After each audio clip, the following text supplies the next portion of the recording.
अपनी से बगावत, भाजपा का किया गुणगान। राज्यसभा चुनाव के दौरान ऊंचाहार से सपा विधायक मनोज पांडे की अपनी ही पार्टी से बगावत के बाद उनके सुर भाजपा में हो गए हैं। मनोज पांडे रायबरेली की सांसद सोनिया गांधी के खिलाफ भी मुखर हो गए हैं। सपा का सचेतक पद छोड़ जाने के बाद अपने गृह जनपद रायबरेली में मीडिया से रूबरू होते हुए पीएम मोदी की जमकर तारीफ की। इस दौरान उन्होंने बीजेपी के मोदी का परिवार अभियान का समर्थन किया। उन्होंने कहा कि लोकतंत्र में जनता का जनादेश जिसके साथ है, अगर वो अपनी चिंता करेंगे तो उन्हें जनप्रतिनिधि होने का कोई हक नहीं।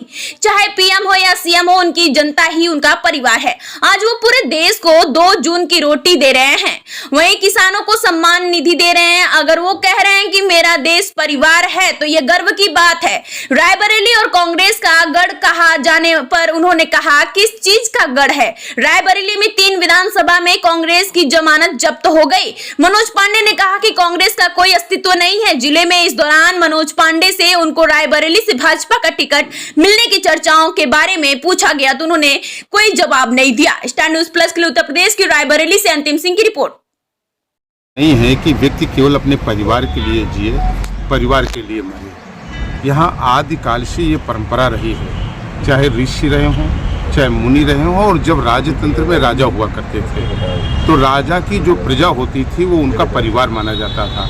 और आज इस डेमोक्रेसी में, लोकतंत्र में, एक चुने हुए व्यक्ति, जनता का जनादेश जिनके साथ है, जिनके साथ जनता है, वो अगर अपनी चिंता करेंगे तो उन्हें जनप्रतिनिधि होने का कोई अधिकार नहीं है। मेरा मानना है कि चाहे देश के प्रधानमंत्री हों और चाहे राज्य के मुख्यमंत्री हों या विभिन्न दायित्वों पे जो लोग संवैधानिक पदों पर हैं या हम विधायक हैं, तो हमें केवल अपने परिवार की चिंता नहीं होनी चाहिए। ऊंचाहार हमारा परिवार है, ऊंचाहार के सुख दुख के हम जिम्मेदार हैं। और किसी व्यक्ति पर ये केवल निशाना साधना कि लोग परिवार जिनका नहीं है तो उनका परिवार 130-135 करोड़ लोग हैं, उस परिवार की चिंता अगर वो कर रहे हैं, पूरे देश के लोगों को आज 2 जून राशन देने की बात कर रहे हैं, किसानों को किसान सम्मान निधि देने की बात कर रहे हैं और ये कह रहे हैं कि भारत के रहने वाला हर नागरिक हमारा देश है, हमारी जनता और हमारा परिवार है, तो ये गर्व का विषय होना चाहिए देश में रहने वाले लोगों का। और लोगों को ऐसी ओछे बयानों से बचना चाहिए। राजभर जी का एक बयान जो है आज वायरल हो रहा है जिसपे वो जो है पूर्वांचल का अलग राज्य बना के खुद मुख्यमंत्री बनने की बात कह रहे हैं।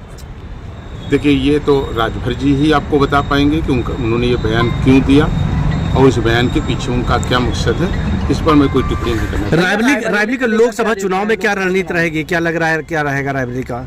नहीं, ये तो भाजपा का जो नेतृत्व है वो तय करेगा कि उसका क्या भविष्य है। मैं तो एक सामान्य व्यक्ति हूँ। सामान्य व्यक्ति के नाते कांग्रेस का क्या, जिस तरह से कांग्रेस का गढ़ कहा जाता है रायबरेली, तो क्या रहेगा, क्या लग रहा है इस पर आपको?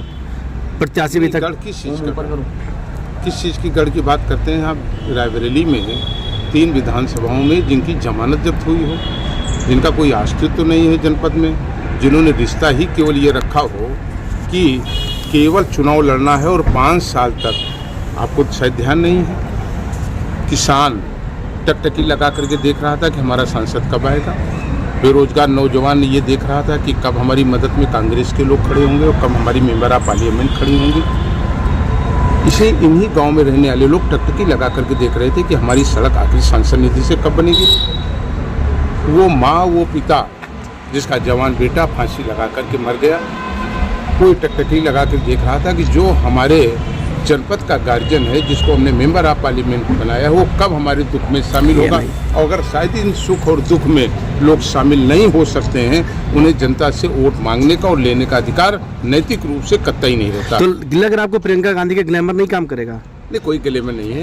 यहाँ ग्लैमर किसका है?